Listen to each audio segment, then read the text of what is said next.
শিক্ষার্থী বন্ধুরা, এখন আমরা পাঠ্য বইয়ে 15 নম্বর অঙ্কটা করব।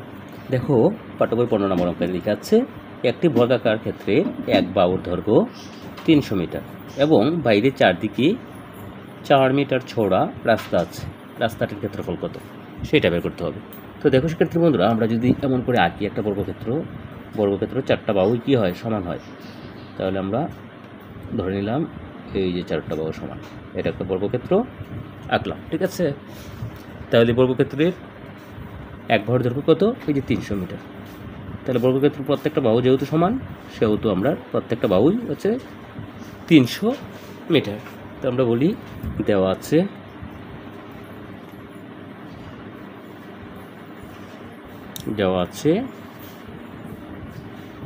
বর্গক্ষেত্রের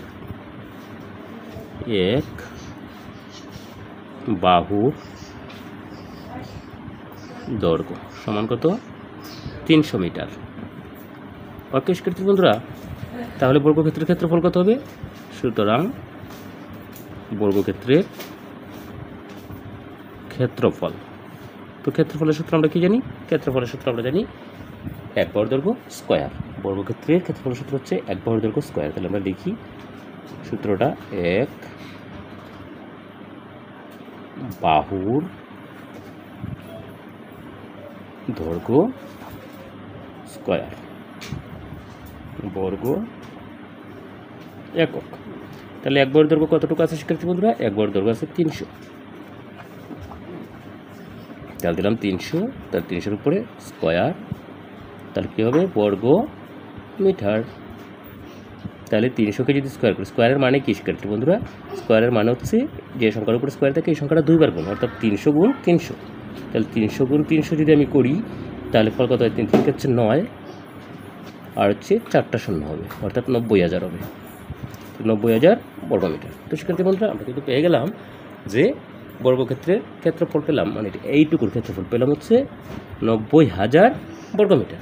এখন তারা বলছিল দেখো যে বাইরে চারদিকে 4 মিটার চওড়া একটি রাস্তা আছে।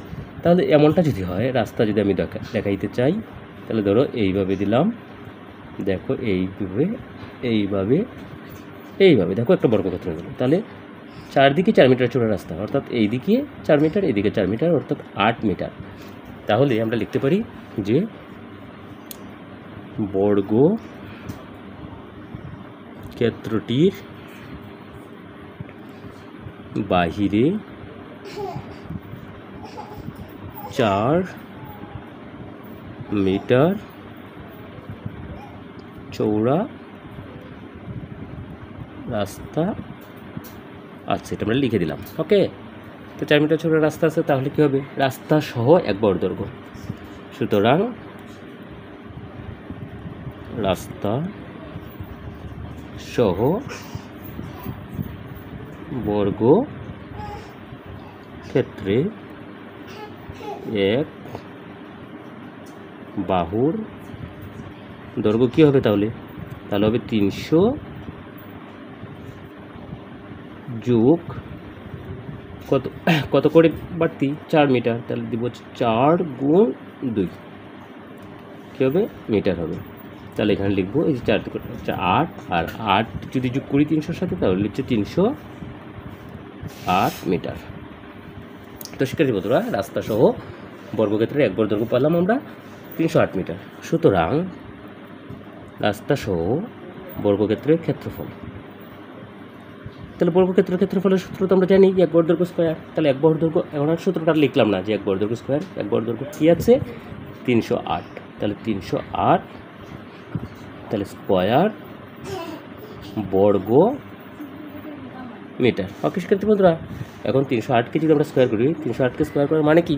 308 গুণ 308। তাহলে 308 গুণ 308 যদি তুমি করো, তাহলে হবে শিক্ষার্থী বন্ধুরা 94,864 বর্গ মিটার। তো শিক্ষার্থী বন্ধুরা, দেখো আমরা রাস্তা সহ বর্গক্ষেত্রের ক্ষেত্রফল পেলাম কত? 94,864 বর্গমিটার। আর শুধু বর্গক্ষেত্রের ক্ষেত্রফলটা পেয়েছিলাম 90,000 বর্গমিটার। তাহলে এখন বলছে আমাকে কি রাস্তাটির ক্ষেত্রফল কত? তাহলে আমরা লিখব সুতরাং রাস্তাটির ক্ষেত্রফল সমান। তো রাস্তাটির ক্ষেত্রফল সমান আমরা কি লিখতে পারি? রাস্তাটির ক্ষেত্রফল সমান লিখতে পারি হচ্ছে রাস্তা সহ বর্গক্ষেত্রের ক্ষেত্রফল বিয়োগ রাস্তা ছাড়া বর্গক্ষেত্রের ক্ষেত্রফল। তাহলে কী হবে?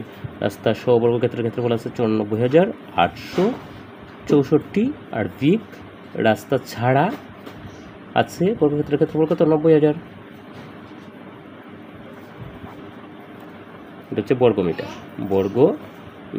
তো আমরা যদি বিয়োগ করে দিই তাহলে শিক্ষার্থী বন্ধুরা কী হবে? হবে কত? 94 থেকে যদি 90,000 বাদ দিই তাহলে হচ্ছে 4,000 আর আছে 864 বর্গ মিটার। এটাই কিন্তু তার আনসার শিক্ষার্থী বন্ধুরা। অর্থাৎ রাস্তাটির ক্ষেত্রফল হচ্ছে 4,864 বর্গমিটার। এইভাবে আমরা অঙ্কটা করে ফেলতে পারি। ধন্যবাদ শিক্ষার্থী বন্ধুরা, ভালো থাকো সবাই।